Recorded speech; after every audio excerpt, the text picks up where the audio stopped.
No, but I think he was very popular. He was very popular. And well appreciated because he made Kabuliwala, because that's the first time I met him, and I was very young at that point.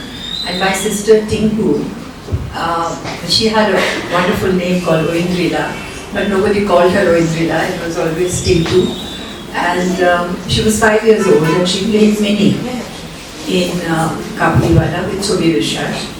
And Tapan Sinha and Tapan Kaku, as you rightly pointing out, was my mother's friend with Oindrila, and they were dropping in at home, and I kind of got to Tapan Kaku to me, like Tapan uncle.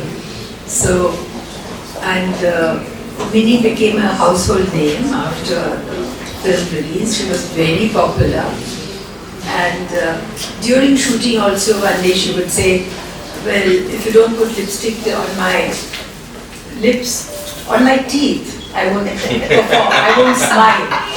And I want Chinese today. And Shobita, we call him Chhabi Biswas, Shobita, to respect. And it took him quite a long time to wear his turban and to get that Afghan mode. So she just went and quickly took off his pagdi. So that was, because she was a star. I mean, I don't think in my life I behaved like that. I want Chinese today and get it, So, and from then on, and even when I started working in films, I worked with him in Nidro Shoikote. I believe your film showing that. Yes. See, the problem, sorry I'm toing and froing, but when you say, because many of our films of Satyajit Ray also, his films were restored after much effort because he was kind of a global phenomenon. But Tapan Kaku was more, Bengal based and then a little bit outside, because he did make Hindi films also. So his films were not so even when I went to Cannes, they were lamenting that they said we want to have a retrospective of Mrinal Sen, but the films are not restored. The quality of the film is so poor that we cannot. Since then, of course, Mrinal Sen's films have been restored. So when you are watching a film, the sound quality, the visual quality makes a lot of difference, So, sometimes you can't even hear, can't even see. So being a technical medium, it has to come through. So, but I think all his films reflected his own thinking, and he was such a cultured and erudite person. And like Hodro Lok, as we would say in Bengali, I've never seen him raise his voice, never heard him raise his voice, never seen him in a temper or anything. Always amai and smiling and sometimes very serious looking also. But so all his films, I would say, have some kind of message and some kind of a focus, which is very important, very, very important. I mean, Kabuliwala, of course, was quite a few of his other films were Chagomes. Then he made adventure films, then he made children's film. Then he made, I was in the jury, I forget which year, for the National Film Festival. 80-ish, yes, because by that time I moved to... must be 84. 84.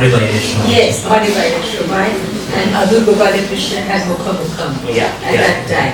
So this film was got the Nagis Award for National Integration. So it was just two people and they're just, I would say a chance meeting. Yes. So, and this lady, I don't know why she's going from one village to the nearest hospital, which is miles away, and through a very, very harsh terrain.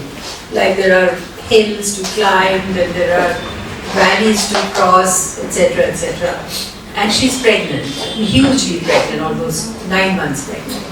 And this man, how he helps her to go through.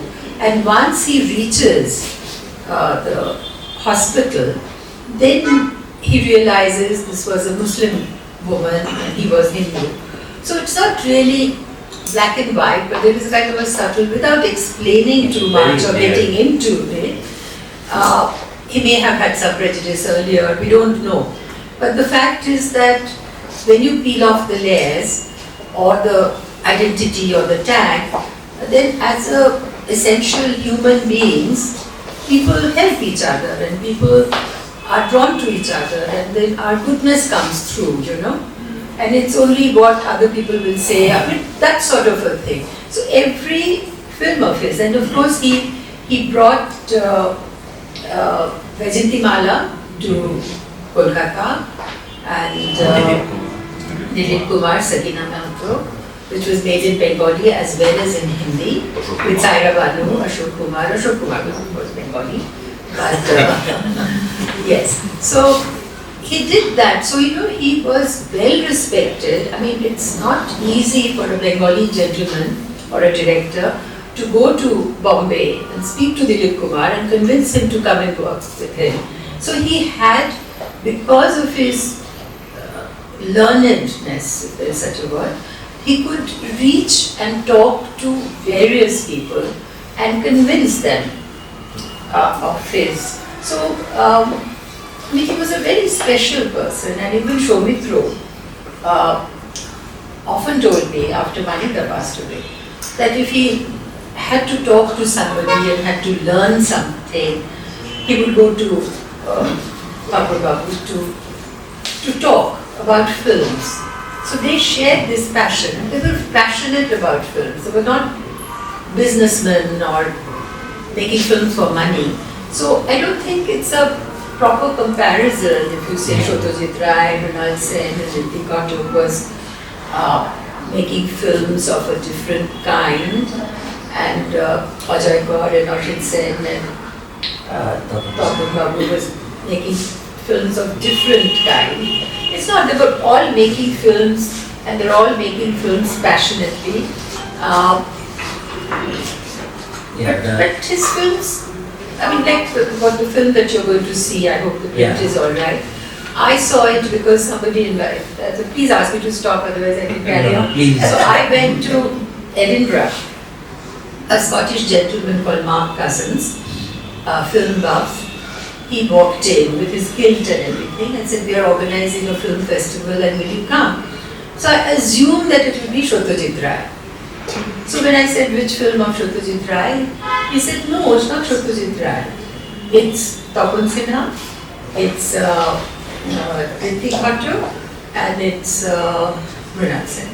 But Tapan Sinha was very much there. So I said yes, and I was really quite excited. I said, really? I mean, you're going to do a film festival only on these and not Satyajit Ray? He said, yes, we are aware of Tapan Sinha's film and we would like to showcase. So I mean, he was well known and had better reach and well appreciated. But Manika, because of his international exposure, got better